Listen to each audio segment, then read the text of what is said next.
The galaxy had always believed it understood silence, the hush before a solar flare erupted, the quiet of a dead world frozen beneath eternal night, the soft, ancient stillness of a nebula collapsing under its own weight. But this silence, the silence that spread across 7 spiral arms in a single hour, was different. It felt aware. It felt like something was listening and waiting. For millions of cycles, the civilizations of the Orion Spur and beyond moved along predictable patterns. Wars ignited, treaties formed, alliances broke, species rose and fell like tides. In this sprawling cosmic ballet, humanity was little more than a faint note, a species rich in culture and emotion, but technologically inconsistent and strategically unimpressive. Until the night the stars changed direction. The first anomaly emerged near the Black Sovereign Rift, a region so volatile that even light struggled to escape its gravitational chaos. A Virtucon long-range observation spire detected a sudden shift in stellar alignment. 12 nearby stars drifted 2 degrees off their established axes. Impossible. Stars did not change position, yet they did. Within minutes, cosmic background radiation dropped, wormhole routes flickered offline, and ancient gravitational scars rearranged themselves into new patterns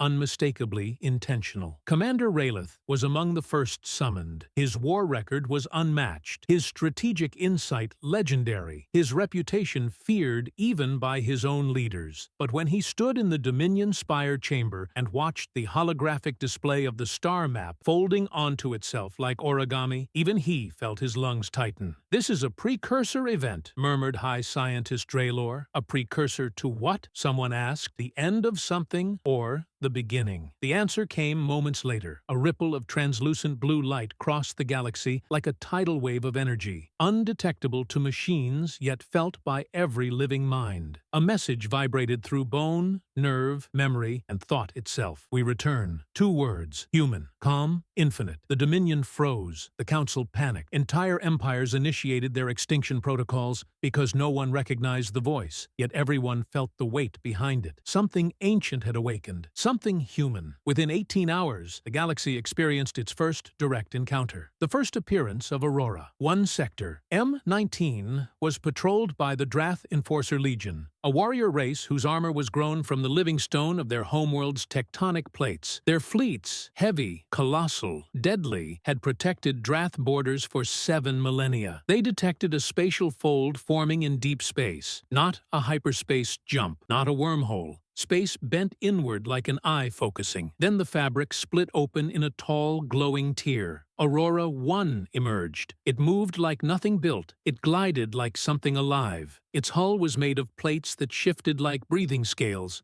glowing with internal starlight. The ship's silhouette stretched into a streamlined, predatory shape, surrounded by a shimmering aura of gravitational bending. The Drath fired first. An entire barrage of plasma lances struck the vessel and dissolved into harmless ripples of light. Aurora 1 responded not with weapons, but with a single pulse of gold-white energy. It spread across the battlefield like a warm wave. Every Drath ship powered down. Their reactors cooled. Weapons vanished from existence. Their soldiers collapsed to their knees, overwhelmed not by force, but by awe. A message played across the void. You protected your borders. You fought with honor. You will not be harmed. Humans, protecting the species that attacked them. That was the first sign this was something greater. The secret of the Aurora Initiative. Centuries earlier, Earth had faced extinction, climate collapse, resource wars, economic downfall, bioengineered plagues. The United Earth government formed as a desperate attempt to prevent societal collapse. During a joint Arctic expedition, they discovered something beneath the ice, a crystalline organism humming with stellar radiation, a living fragment of a dying star, a memory of cosmic events older than the Milky Way. It bonded with human neural patterns, awakening ancestral instincts buried deep within their evolution. It amplified human imagination, creativity, adaptation, turning humanity's greatest flaws into strengths. The Aurora Initiative was born. For 200 years, Earth hid this truth. They built ships not from metal and math, but from cosmic consciousness. Vessels that bent physics through will, engines that folded dimensions like clay, weapons that healed instead of harmed. Aurora. 1 was the prototype, Aurora. 2 was the first sentience. Aurora 3 became a bridge to cosmic resonance. Aurora 4 learned to manipulate quantum probability. Aurora 5 began seeing through stars as though they were windows. But Aurora 20 became something else. It saw the galaxy not as a map, but as a living organism with wounds that needed healing, and so humanity returned. The fall of Dominion Prime. When Aurora 1 entered the atmosphere of Dominion Prime, space trembled. The sky split with golden lines of energy. Mountains vibrated as if awakening. Oceans rose into silent waves that hovered in midair. The Dominion army prepared for annihilation. The air burned with the sound of gravitic alarms. The war spire lit its anti-star cannons. The planetary shields glowed white with overcharge. And then the Aurora spoke. "You are not our enemy. You are a chapter of a story still being written." A soft beam of light expanded across the planet. Weapons melted into harmless dust. Shields unraveled like silk. Star forges powered down in peace. Not a single person died. Commander Rayleigh watched as the impossible unfolded. This wasn't conquest. This wasn't justice. This wasn't revenge. It was transformation. Aurora 1 extended a wing-like structure toward the planet, unfolding like the petals of a mechanical flower. Inside,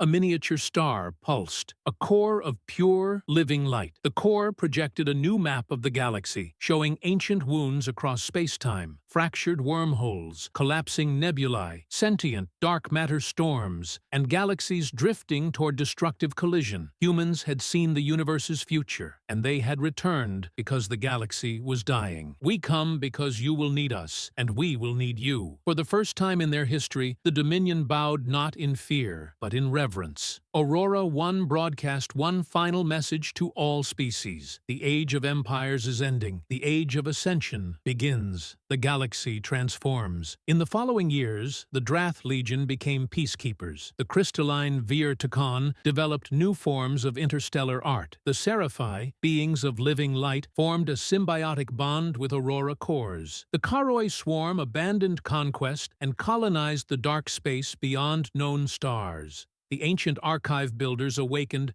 to teach forgotten cosmic history. Humanity united the galaxy, not through rule, but through resonance. Each species amplified the others. Each shared strengths. Each became more than they were. The galaxy didn't just stabilize, it evolved. New constellations formed, shaped intentionally by aurora gravity. New wormhole arteries connected 7 arms of the Milky Way. A network of living stellar beacons illuminated the void. And at the center of everything, hovering in quantum space above Sagittarius A, the Aurora Council watched over it all. A council not of rulers, but guardians. The final broadcast of Aurora. On the 1000th cycle of the New Age, Aurora 20 transmitted one final message across the cosmos, a message that resonated through dark matter, echoed across ancient quasars, and vibrated through the minds of every living being. We were once small, we were once fragile, we were once forgotten, but we endured, we adapted, we ascended, not to conquer, not to dominate, but to remind the universe, even the faintest spark can become a star. And with that, the Aurora vessels opened their wings, folded space around themselves, and vanished, leaving behind a galaxy forever changed. A galaxy that finally understood who humans truly were. Not invaders, not saviors, not rulers, but the children of dying stars, reborn to become the architects of a brighter cosmos.